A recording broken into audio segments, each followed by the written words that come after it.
नमस्कार अंकिताच किचन आणि यूट्यूब चॅनलमध्ये तुमचं सर्वांचं स्वागत आहे। आज आपण बनवणार आहोत चटपटीत भन्नाट अशी सुकी भेळ। तर चला सुक्या भेळसाठी काय काय पाहिजे बघूया।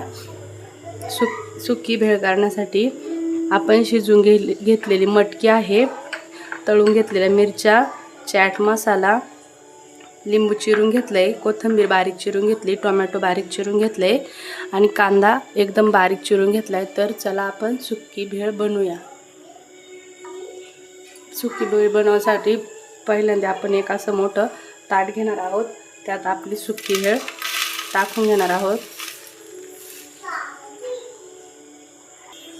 त्यानंतर बारीक चिरलेला कांदा टाकून घेणार आहोत। त्यानंतर टोमॅटो टाकून घेणार आहोत। छान असा सर्व बाजूने टोमॅटो बारीक चिरलेला टाकून घ्यायचा आहे। त्यानंतर बारीक चिरलेली कोथिंबीर सर्व बाजूने अशी छान टाकून घ्यायची आहे।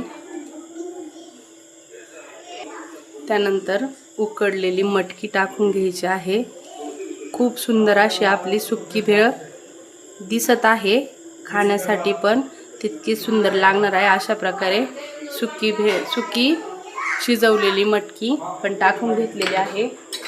त्यानंतर आपण थोडासा चाट मसाला घेतला आहे, असा थोडासाच याच्यावरून टाकून घ्यायचं। चाट मसाल्याने काय होते तर सुक्या भेळीला एकदम स्वादिष्ट अशी चव येत असते अशा प्रकारे। आणि